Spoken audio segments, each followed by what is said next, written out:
Então, como a gente combinou na última reunião, né? Agora a gente vai tentar toda reunião ter ali os 30 primeiros minutinhos para ter alguma palestra para todos os membros, né, poderem se atualizar também. Então, hoje o professor Marés convidou a Jaqueline, né, para fazer uma apresentação para a gente. Eu acho que o professor Marés pode falar um pouquinho, apresentar ela é melhor do que eu. É, opa, não, tá certo. Bom, sim, eu acho que sim, Luciana. A Jaqueline é estudante nossa, não é? Da nossa, do nosso programa de mestrado e doutorado em Direito. Ela está fazendo doutorado comigo lá no Direito.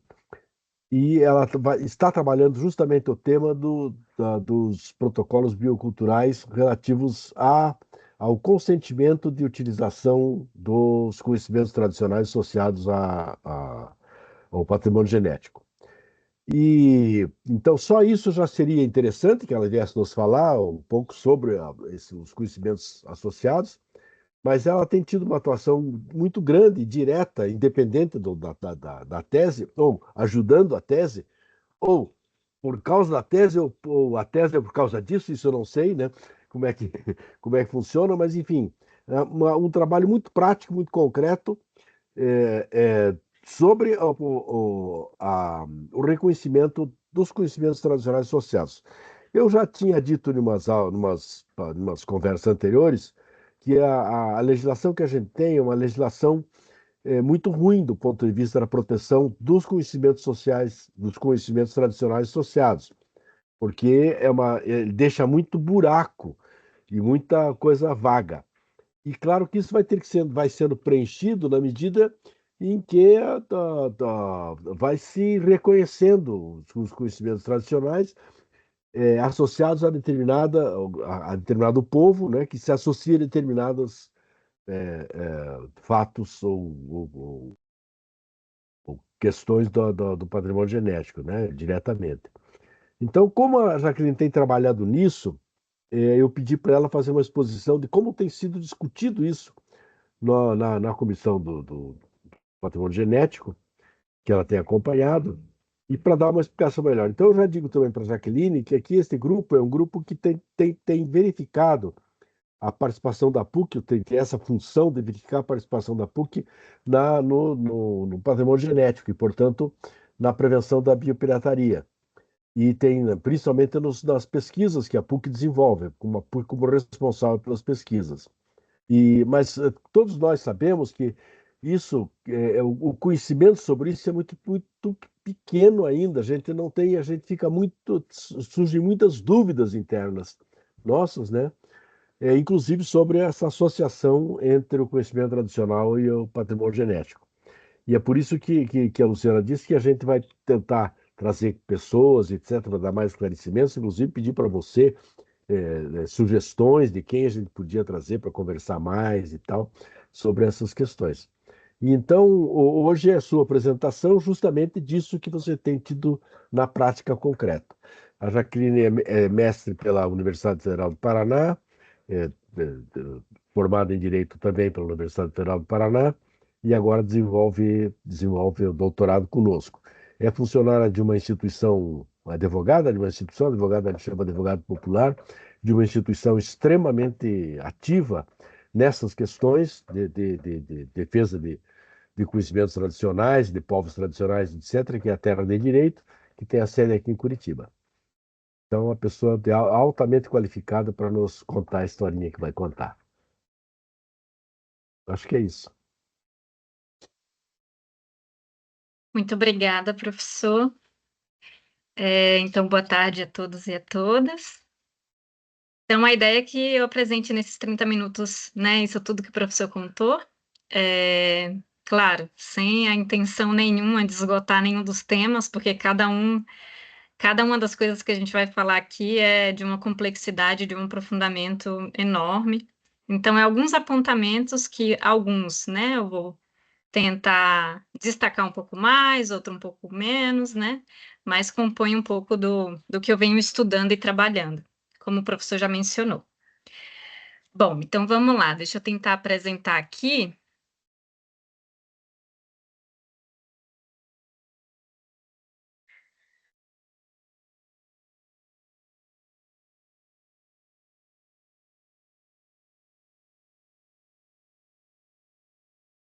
Vocês conseguem ver? Sim.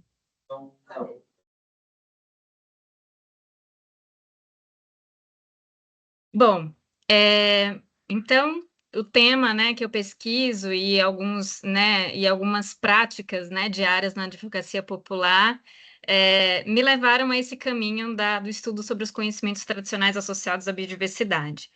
E espero que isso contribua também, né, com o grupo, né, com as burocracias do grupo, mas também com as definições, né, e avaliações e composições sobre o tema na prática aí do departamento. Bom, primeiramente, né, o tema a gente já fala, né, conhecimento tradicional associado à biodiversidade, né? Como a gente olha na lei, ele está descrito de uma forma diferente, né, que é conhecimento tradicional associado ao patrimônio genético, né, a lei da biodiversidade. Que lei estou falando? A lei da biodiversidade, né, que é a lei 13.123. E isso também é um campo de disputa. Então, por que que eu apresento o tema, né, como conhecimento tradicional associado à biodiversidade? Porque, né, o patrimônio genético é a informação genética ali dos seres vivos, né? Os conhecimentos tradicionais extrapolam esse conceito, né? Extrapolam essa informação genética dos seres vivos. Bom, e para iniciar, eu acho que nada melhor do que a gente dar esse start da compreensão da importância da proteção dos conhecimentos tradicionais, se não falando da biopirataria, né, do acesso ilegal, da apropriação ilegal dos conhecimentos tradicionais, né, associados à biodiversidade. Tem vários casos, né? Se a gente for pegar aí os inúmeros casos que o Brasil já vivenciou e já teve condenação com relação à biopirataria, são muitos, né? Não só no Brasil, mas internacionalmente, são vários os casos frutos da biopirataria. Eu vou destacar um só, que é a semente de murumuru, né? Não sei se vocês já ouviram falar, né? Essa semente de murumuru está muito presente, né? Uma semente, na verdade, uma castanha, né? Que é endêmica ali da região dos Axaninca, no Acre, e, né? Os Axaninca começaram, né? Através da observação e da prática, né? Com os frutos, né? Da natureza, da floresta, observar o potencial medicinal e cosmético dessa castanha, né? Da murumuru. Só que eles com muita dificuldade de conseguir agregar valor a esse conhecimento, né? Explorar mais esse conhecimento e poder ter uma fonte de renda, inclusive, né, dessa castanha. Com isso, né, vários pesquisadores começaram, né? Lógico, muitas comunidades têm esse intento de que vários pesquisadores se aproximam para estudar, para acompanhar, para fazer pesquisa e tudo isso. Um desses pesquisadores se aproximou da comunidade e se colocou na boa intenção de ajudar, né, a pesquisar um pouco mais sobre, né, a cadeia de valor, de agregação de valor da Murumuru, né? E com isso, né, esse pesquisador passou vários meses, né, com os Axaninca, estudando a castanha, desenvolvendo sua pesquisa, e falou para os Axaninca, olha, eu vou voltar, eu não me recordo agora muito bem de onde ele era, não sei se era de São Paulo, eu vou voltar e vou dar andamento a isso, né, no meu lugar, né, em São Paulo, vou desenvolver esse tal, vou ir atrás disso e disso, né, e nunca mais voltou para a região, né. Logo depois, os Axaninca tomaram conhecimento do desenvolvimento dessa sabonete aí, sabonete Taiuá.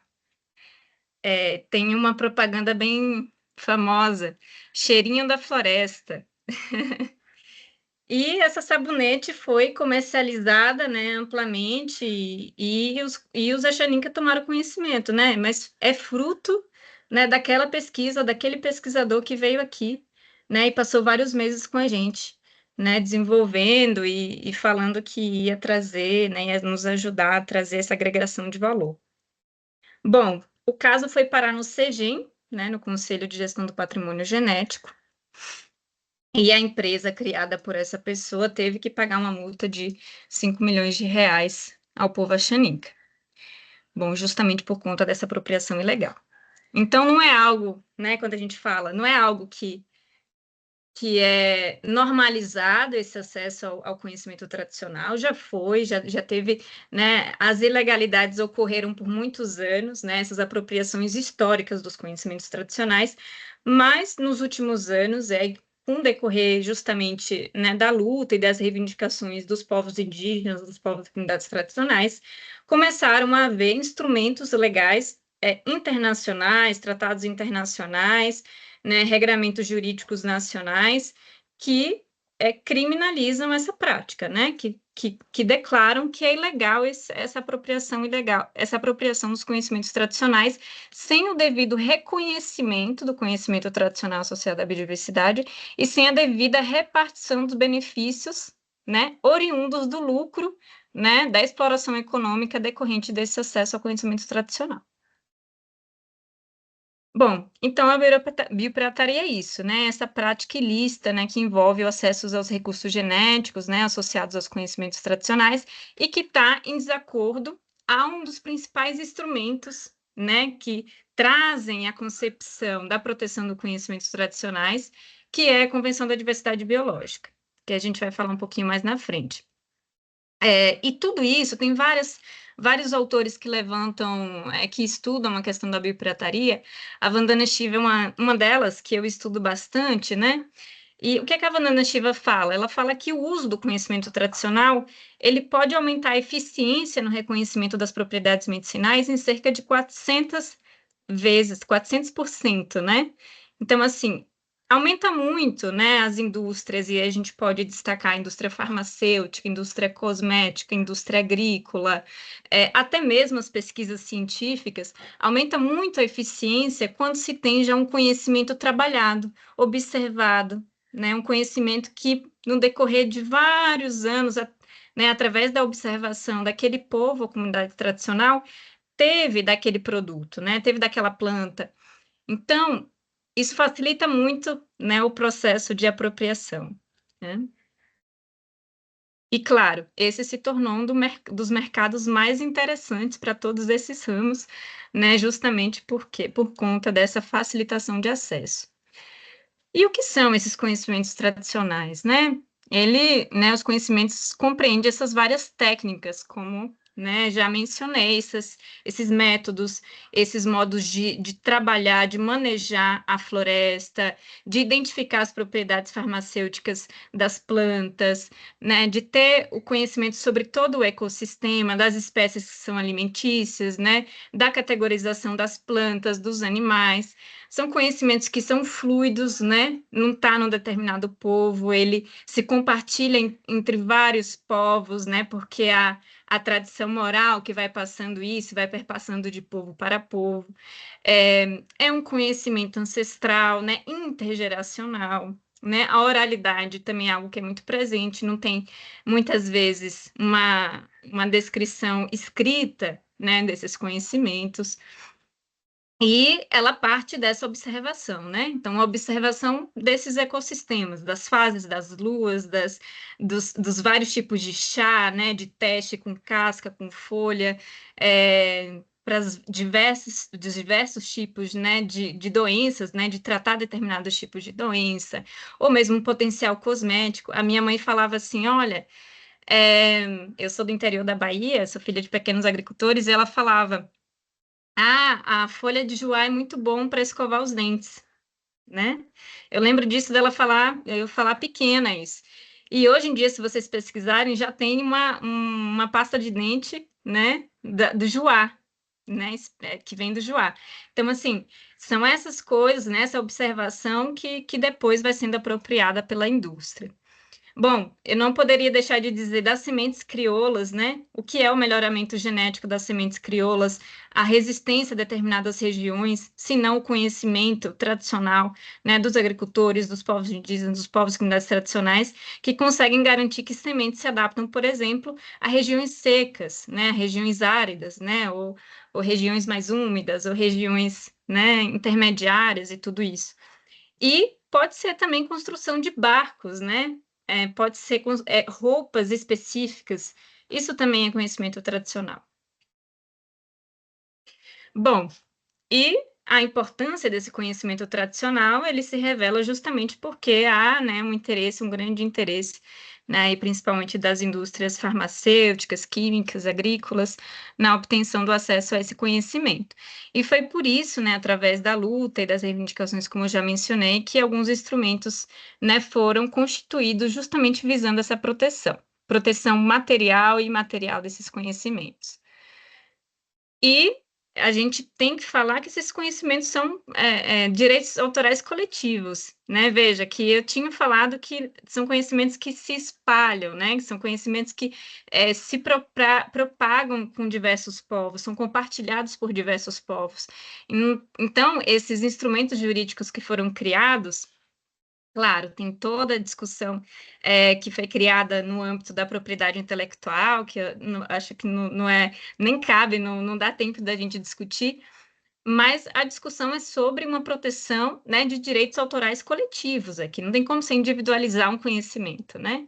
A proteção ela tem que ser coletiva, porque não tem como dizer, um indígena fulano de tal tem um conhecimento sobre tal planta que tem tal efeito e aquele conhecimento vai ser individualizável, vou dar uma patente para aquela pessoa, né? Vou cadastrar ela no sistema de proteção de propriedade intelectual, porque o conhecimento é daquela pessoa. Não.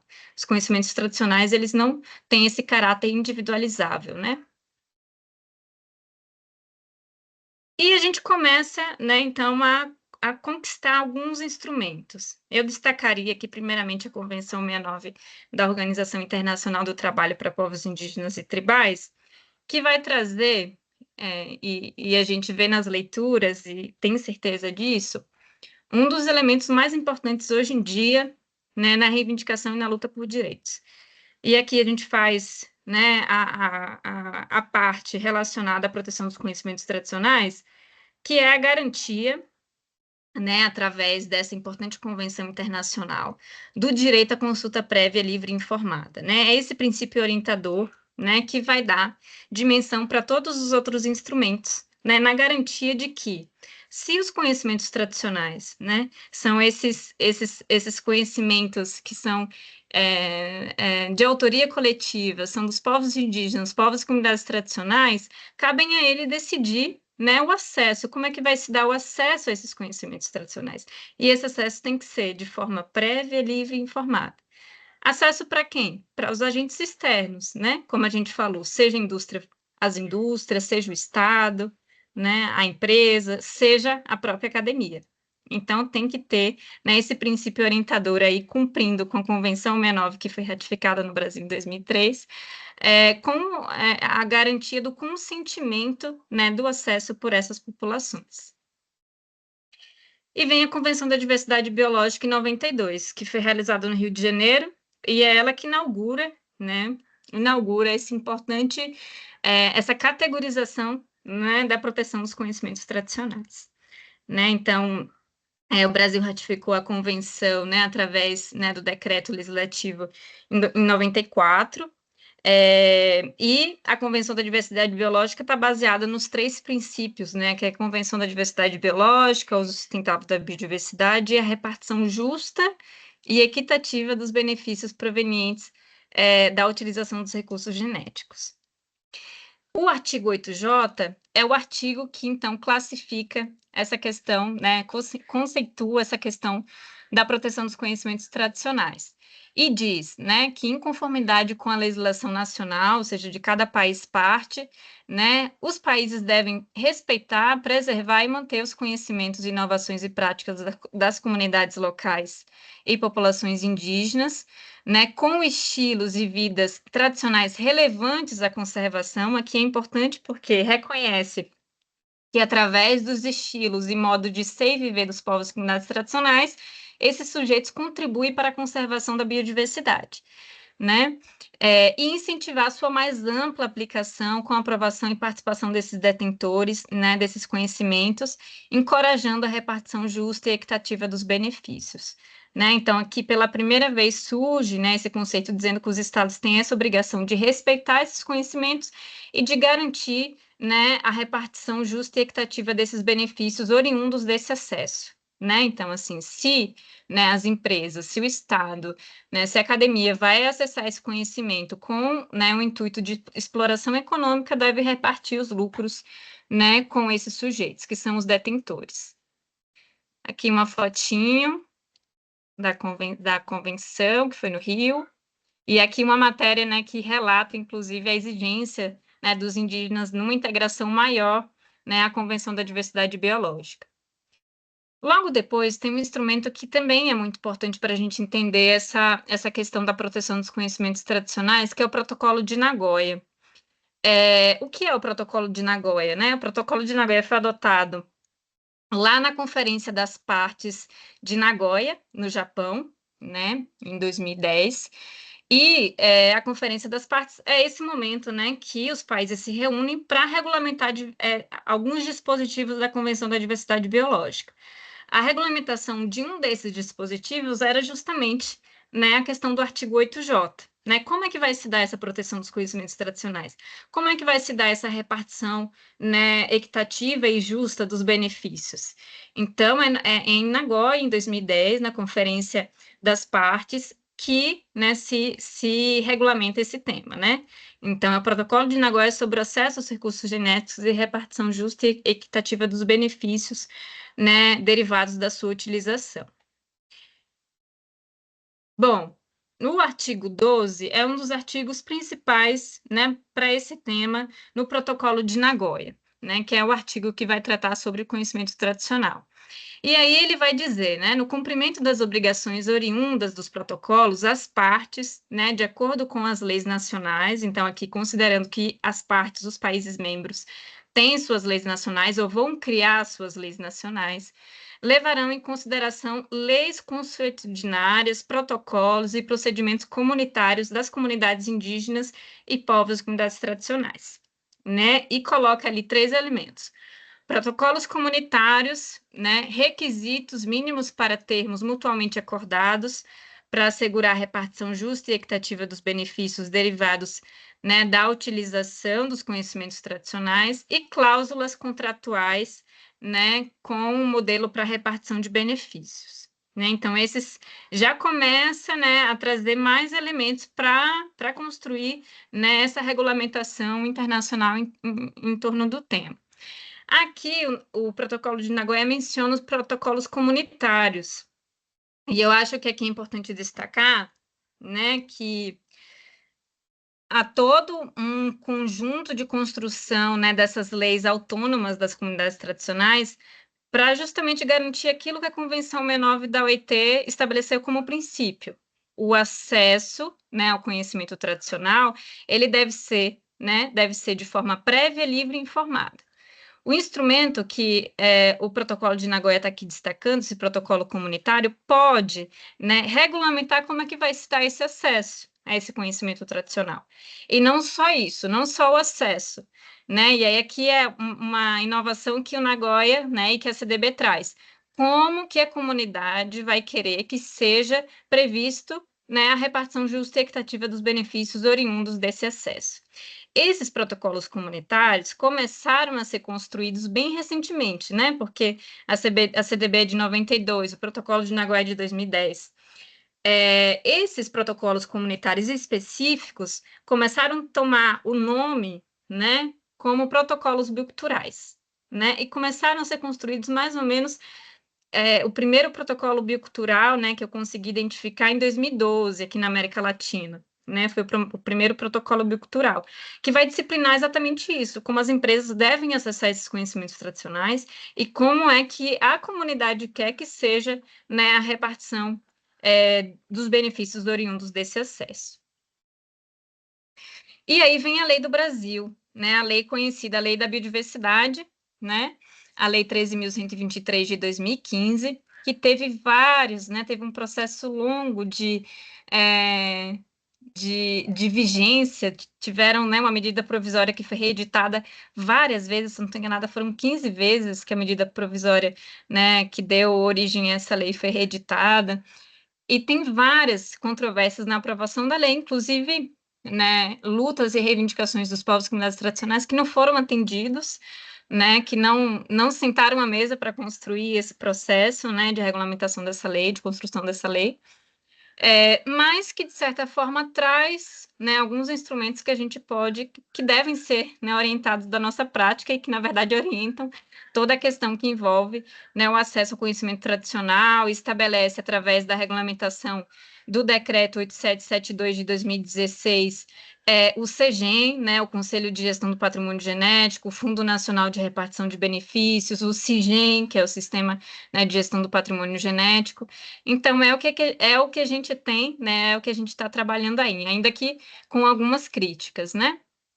Bom, então a lei ela vai regulamentar a CDB, né? Lembra lá que a CDB falava, né, as legislações criadas pelos estados, pelos países membros.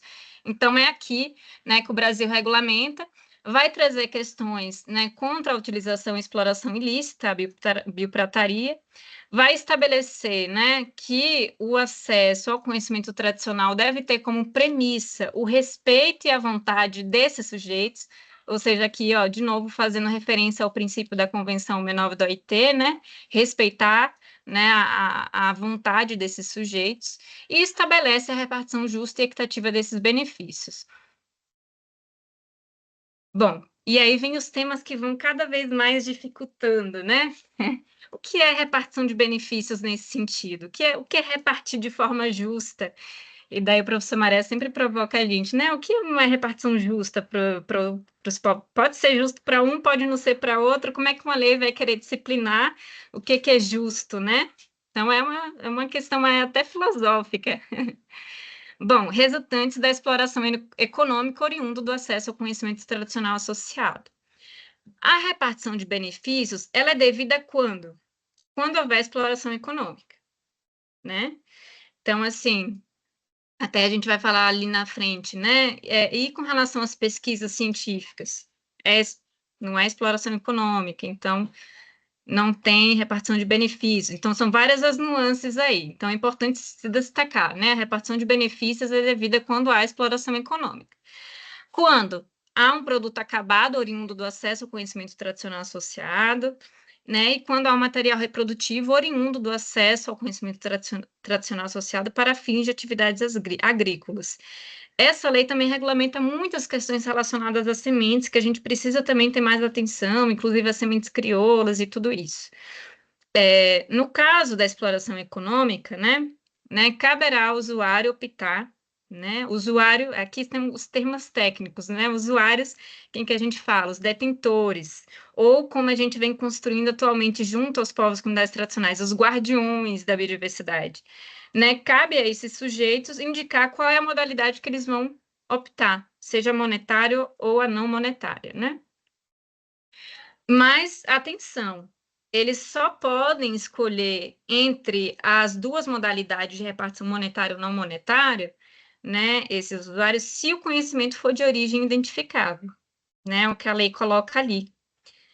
E aí esse foi um dos pontos que foram mais discutidos na construção dessa lei, né? Como assim conhecimento de origem identificável e não identificável, né? Como é que eu vou atestar que aquele conhecimento é de origem identificável, daquele povo, comunidade tradicional, aquilo que a gente vinha falando lá, que não tem nada escrito, né? Pela oralidade, né? Perpassa gerações. Como é que eu vou atestar que esse conhecimento surgiu lá, naquele lugar, né? Tem uma origem identificável.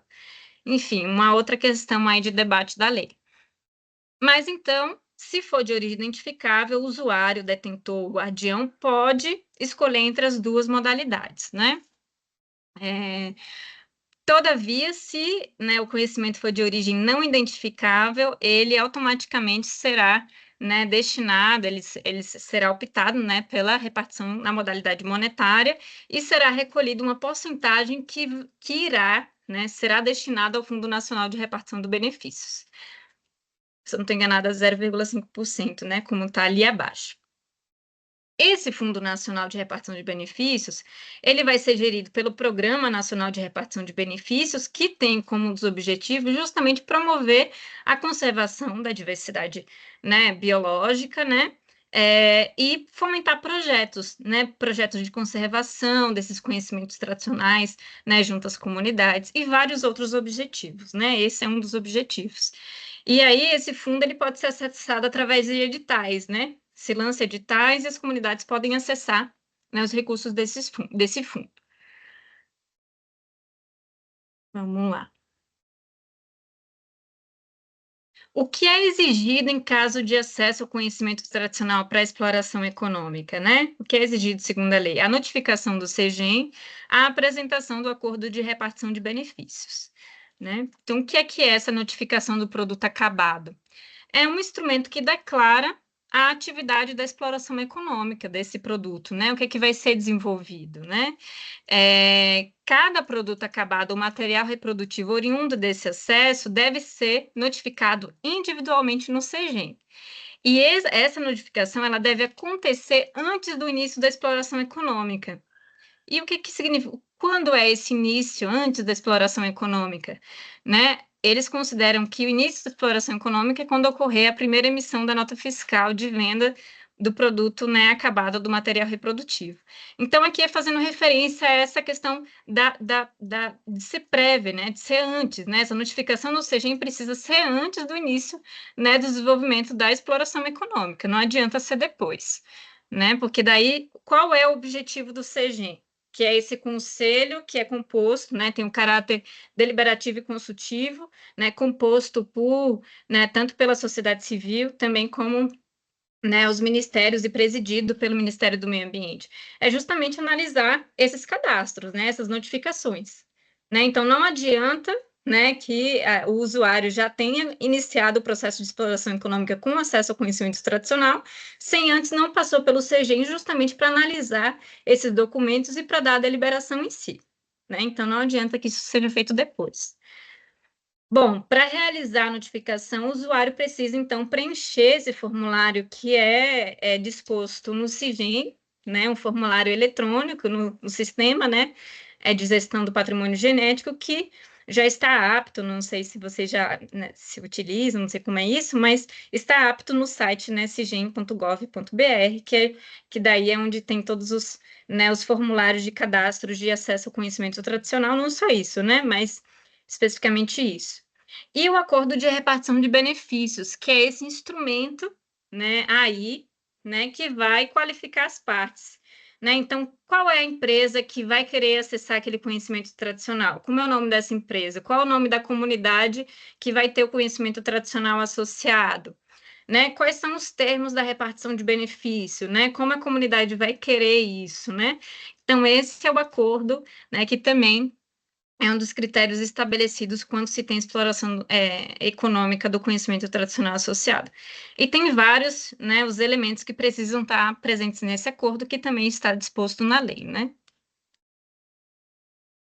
E quanto à pesquisa sem exploração econômica? Aqui também, né? Aqui tem que ser realizada a notificação no CEGEM, tem que ser feito o cadastro no formulário no CEGEM, né? Justamente porque, ainda que não tenha exploração econômica, tem acesso a um conhecimento tradicional associado, que pode não ser por hora, né? Uma exploração econômica, mas ninguém sabe o que o conhecimento, né, aquela pesquisa, naquele projeto, pode vir a servir futuramente. Então, precisa-se de o CEGEM ter esse controle sobre, né, todas as pesquisas que envolvem, né, conhecimento tradicional associado. Então, a lei também estabelece que é necessário o cadastro no CEGEM, né, um cadastro que deve ser prévio, aqui novamente, né, deve ser prévio, inclusive a divulgação dos resultados finais ou parciais, né? Então, não adianta, né, também aqui o cadastro e a notificação no CEGEM ser feita quando a pesquisa já tiver pronta, né, já tiver os seus resultados. Aqui tem que ser prévio também. Tem uma coisa interessante que daí o decreto 8772 vai tentar corrigir algumas coisinhas, algumas falhas, algumas críticas que tiveram na lei. Porque como o decreto é de 2016, a lei é de 2015, né, tem algumas questões que eles vão tentar corrigir. E eu vou destacar duas. Uma é com relação aos detentores, justamente porque essa coisa de conhecimento tradicional de origem não identificável foi um problema grande, né? Então, o que é que eles vão dizer? né, que haverá uma repartição de benefícios com demais detentores, ou que eles chamam co-detentores do mesmo conhecimento tradicional. Então, veja, se tem um povo, uma comunidade tradicional que diz, olha, esse conhecimento tradicional associado, uma empresa tem interesse em fazer um medicamento fitoterápico a partir da espinheira santa, né? E esse acordo de repartição de benefícios vai ser feito com aquela comunidade, a comunidade vai definir qual vai ser o tipo de repartição de benefícios, e aí surge uma outra comunidade que também quer. E aí, o que acontece? O que é que a lei disciplina com relação a isso, né? Disciplina que eles também, esses demais detentores, terão, né, acesso à repartição de benefícios, só que através do Fundo Nacional de Repartição de Benefícios, não diretamente com a empresa. Porque lembra que a gente falou que parte daquele recurso que ia ter no acordo ia para o Fundo Nacional de Repartição de Benefícios? Então, né, esses demais detentores, acessarão diretamente no Fundo Nacional de Repartição de Benefícios. E aí, o que é que o decreto diz? Que, em qualquer caso, presume-se de modo absoluto a existência de demais detentores do mesmo conhecimento tradicional associado. Ou seja, aqui para tirar, né, a questão de que só tem, né, um povo, uma comunidade tradicional que tem aquele conhecimento. A repartição de benefícios, então, ela vai se dar de modo monetário e vai ser devido a uma parcela de quanto? De 1% da receita líquida anual obtida com a exploração econômica, né? Então, 1% é o valor aí nessa modalidade monetária. 1% a gente tem várias críticas também, né? 1%, pouquíssimo, né? E a repartição de benefícios não monetária, ela vai se dar em forma de projetos, né? O artigo 19 do decreto vai estabelecer, então, projetos para a conservação de uso sustentável da biodiversidade, a manutenção daquela planta, né? Daquela prática, ou proteção cultural daquele povo, né? Preferencialmente no local de ocorrência da espécie, seja da planta, ou seja, enfim, de onde também estiverem presentes territorialmente aquele povo ou comunidade tradicional.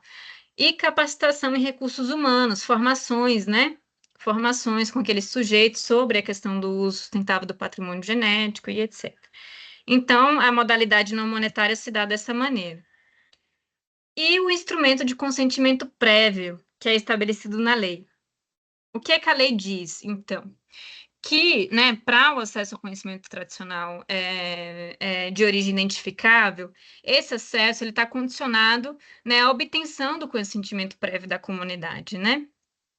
E o que é que esse consentimento prévio deve ter, né? E como é que esse consentimento prévio deve se estabelecer? Através da assinatura do termo de consentimento prévio, através de um registro audiovisual do consentimento, um parecer do órgão oficial competente ou uma adesão na forma prevista em protocolo comunitário. Então, são 4, né, as modalidades, né, de obtenção do consentimento prévio informado junto àquele povo ou comunidade, para acessar aquele conhecimento. Né? São essas 4 modalidades. São as 4 juntas? Não. Uma ou outra, né? Eu coloquei aqui em negrito o protocolo comunitário, porque justamente, se a comunidade tem um protocolo bicultural, né, o consentimento prévio tem que ser a adesão àquele protocolo comunitário bicultural. E aqui, nessa coisa da experiência prática, eu tenho a alegria também de mencionar que, recentemente, a gente fez parte de um primeiro processo, né, de obtenção do consentimento prévio informado, com as diretrizes da lei, né, junto com o Ministério do Meio Ambiente e Clima, num processo em que a Farmanguinhos, né, uma empresa pública da Fiocruz, tinha um interesse de desenvolver um produto fitoterápico para ser disponibilizado no SUS a partir do quebra-pedra, do chá de quebra-pedra. E com isso, né, foi, né, identificado os povos indígenas do Nordeste, né, Minas Gerais, Espírito Santo, Apoime, né, como um desses grupos, justamente porque a área de influência do quebra-pedra é mais no Nordeste, na Caatinga, de consultar essa organização, né? essa organização que representa os povos indígenas dali.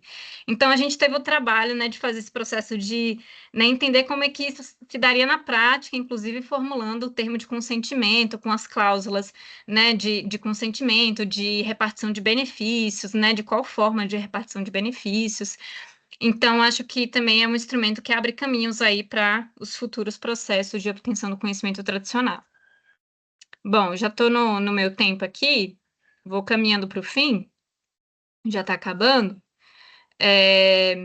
O que é que deve ser observado nessa questão da obtenção do consentimento prévio, né? Os impactos sociais, né, culturais e ambientais que esse acesso ao conhecimento tradicional vai dar, né? Então, assim, quais são os impactos que esse acesso pode dar, né? Porque às vezes as empresas só estão interessadas em gerar o produto, né? Mas e as consequências para o território, né? Para as comunidades? Quais são os direitos e as responsabilidades de cada um nas partes na execução da atividade?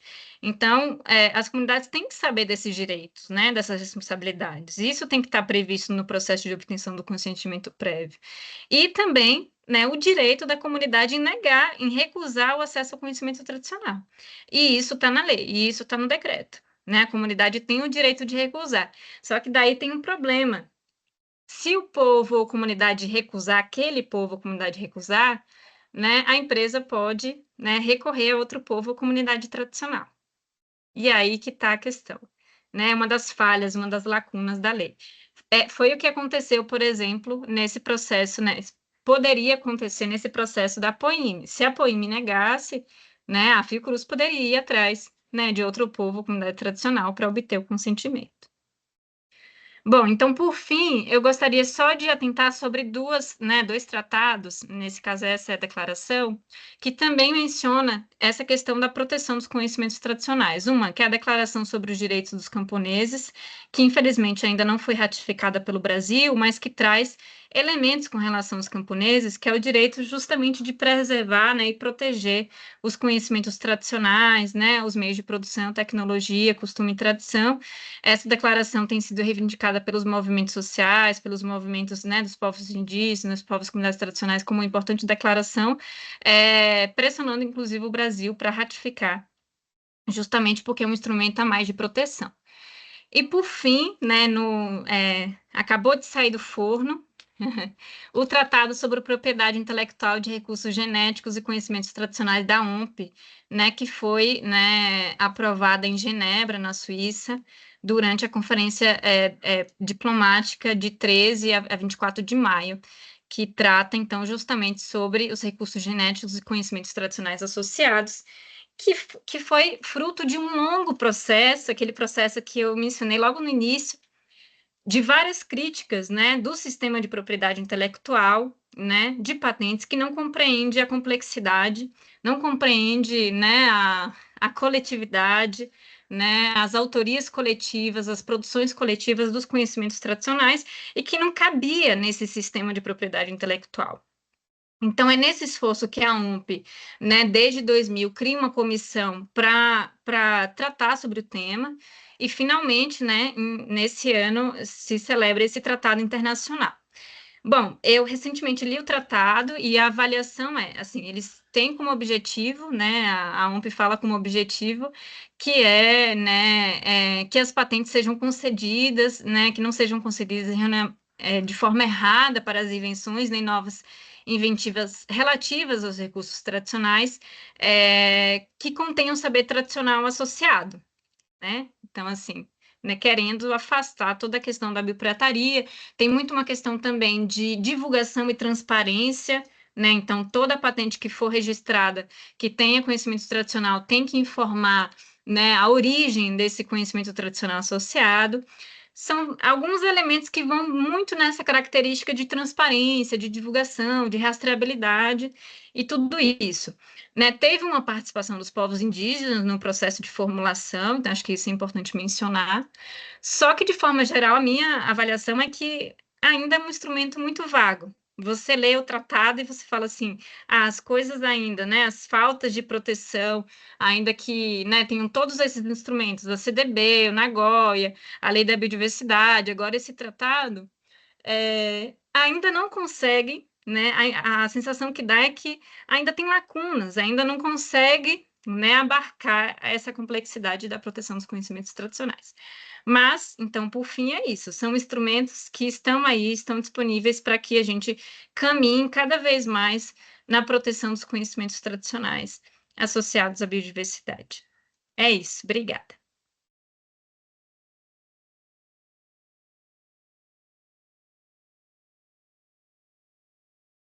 Muito obrigado, Jaqueline. Eu acho, né, Luciana, que a gente podia abrir para se alguém tem perguntas, etc., né, que eu acho que seria importante. Sim, sim.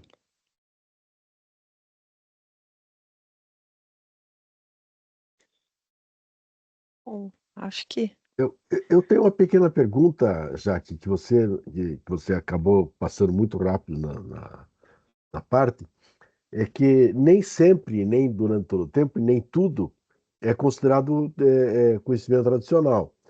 E muitas vezes essa disputa também se dá no CEGEM, né? Se é ou não é conhecimento tradicional, né? E eu acho que o caso do quebra-pedra foi um deles, né? Que teve que primeiro discutir se havia conhecimento tradicional associado, porque era uma coisa de conhecimento geral, todo mundo sabia que o quebra-pedra era bom para a saúde e tal, né?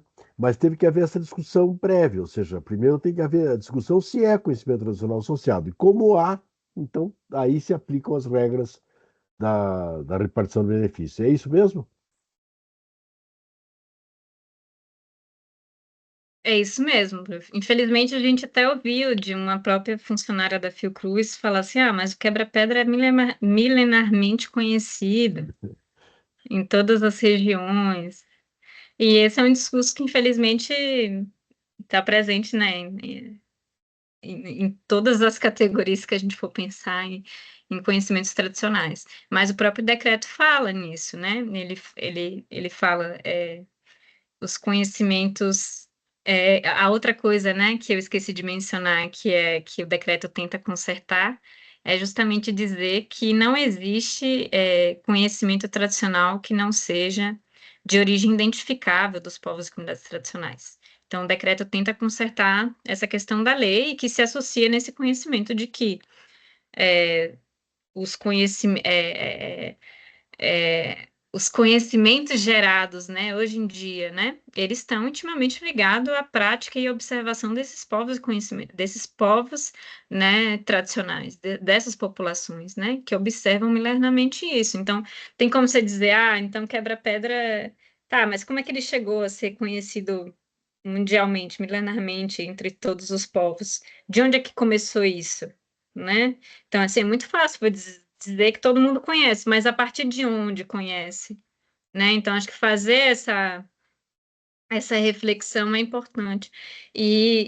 Claro, nesse processo da APOIME, foi reconhecido, né, pela MMA, pela Fiocruz, pelo PNUD, que é o Programa das Nações Unidas e que executava o projeto, que sim, quebra-pedra, né, tem o conhecimento, as populações indígenas detêm esse conhecimento tradicional associado a essa planta, né, historicamente utilizam através, e a gente faz um trabalho também de investigar isso, né, então como é que aqueles povos indígenas usam, né, essas plantas, então a gente faz também uma busca ativa nesse sentido para reforçar o argumento.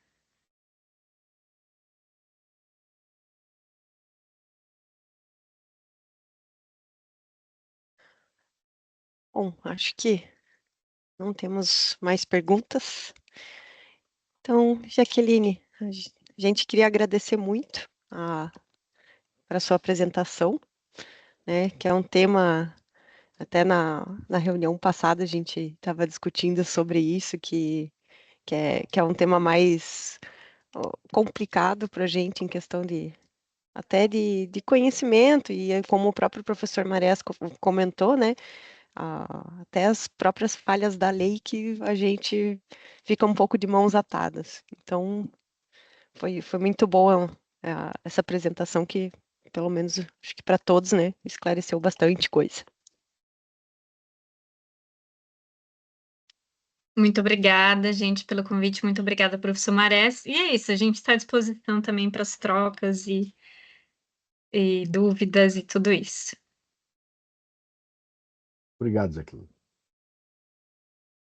Obrigada, Jaqueline.